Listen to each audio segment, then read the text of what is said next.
Assalamualaikum warahmatullahi wabarakatuh. Bismillahi walhamdulillah, wassalatu wassalamu ala rasulillah.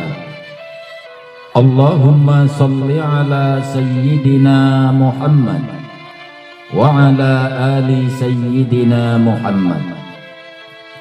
Puji syukur alhamdulillah kita panjatkan kehadirat Allah Subhanahu wa ta'ala, Tuhan yang maha pengasih, yang tidak pernah pilih kasih, Tuhan yang maha penyayang, yang sayangnya tiada terbilang, yang sampai saat ini kita masih diberikan umur panjang sehingga kita dapat bertemu dan berjumpa kembali dengan channel Bang Haj TV.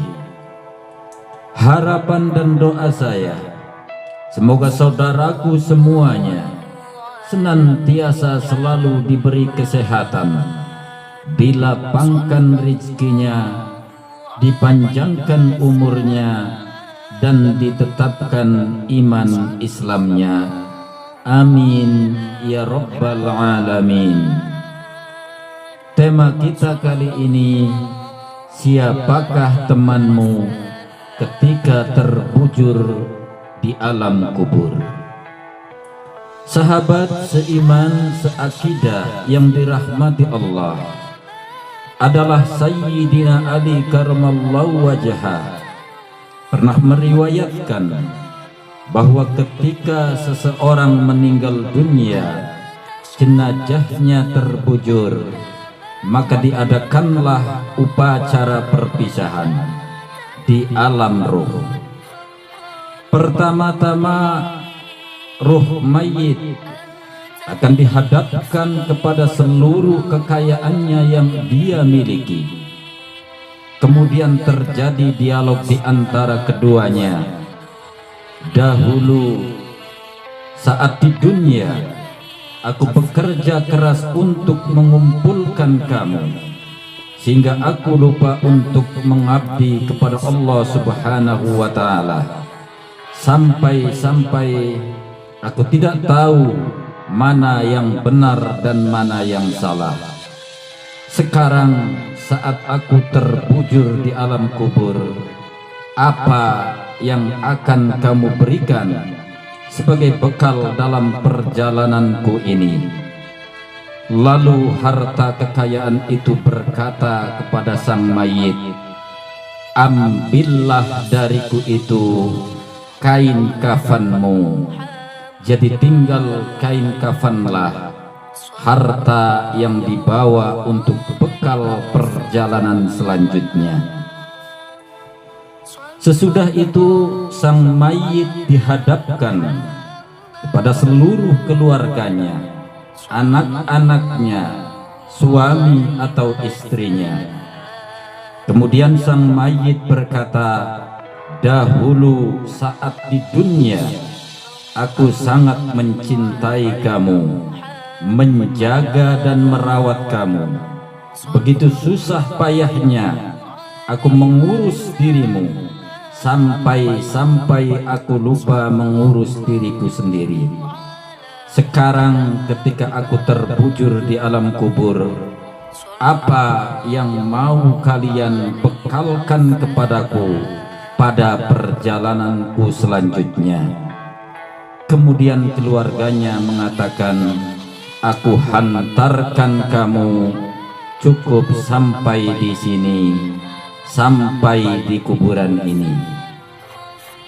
Selesai setelah perpisahan itu, sang mayit akan dijemput oleh makhluk jelmaan amalnya. Kalau orang yang meninggal ini adalah orang yang sering berbuat baik, sering beramal soleh, maka sang mayit akan dijemput oleh makhluk yang berwajah cerah ceria, yang memandangnya, yang menimbulkan kenikmatan dan memancarkan aroma semerbak wangi. makhluk jelmaan itu kemudian mengajak sang mayit. Makhluk jelmaan itu kemudian mengajak sang mayit untuk pergi. Kemudian sang mayit itu berkata, "Siapakah Anda ini sebenarnya? Saya tidak kenal dengan Anda." Makhluk itu pun kemudian menjawab, "Akulah amal soleh kamu, dan aku akan menghantarkan kamu sampai yaumul hisab, sampai hari perhitungan nanti."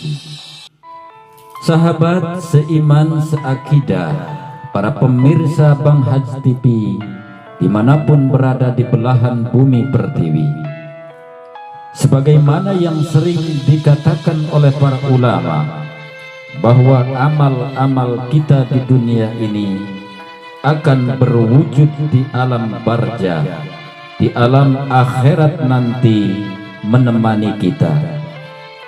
Misalnya sedekah yang sekarang ini tidak dapat kita lihat wujudnya, kita hanya mengenalnya sekarang ini sebagai sesuatu yang abstrak. Pekerjaan orang tersebut bisa kita lihat, tapi wujudnya tidak dapat kita lihat.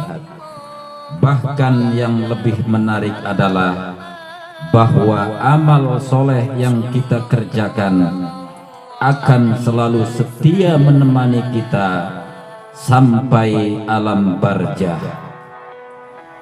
Pun begitu juga dengan amal-amal jelek kita yang pernah kita lakukan di dunia, akan berwujud di alam kubur menemani sang mayit.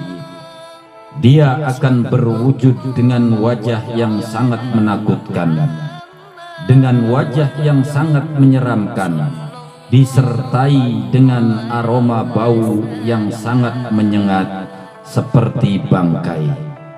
Dan dia akan terus menemani sang mayit sampai yaumul hisab, sampai hari perhitungan di hadapan Allah Rabbul Izzati. Kemudian ketika amal buruk itu ditanya, "Siapakah Anda ini sebenarnya?" Maka dia menjawab, "Saya adalah amal kamu yang jelek ketika kamu berada di dunia, dan aku akan menemani kamu sejak alam barzah, sejak alam kubur ini sampai kebangkitan nanti." Sahabat seiman seakidah yang dirahmati Allah, ketika kita nanti dibangkitkan, kita merasa bahwa alam barzah itu seperti mimpi yang panjang. Pada saat itu semua orang akan merasakan bahwa memang itulah kehidupan yang sebenarnya. Al-Quranul Karim melukiskan peristiwa itu dalam surat Yasin ayat 52. Qalu ya wailana man ba'asana mim marqadina hada ma wa'adar rahman wa sadaqal mursalun. Mereka berkata, "Celakalah kami, siapakah yang membangkitkan kami dari tempat tidur kami, kuburan ini? Inilah yang dijanjikan Allah yang Maha Pengasih, dan benarlah Rasul-Rasulnya." Itulah alam kebangkitan yang panjangnya kira-kira sama dengan hitungan 5.000 tahun hitungan hidup di dunia ini.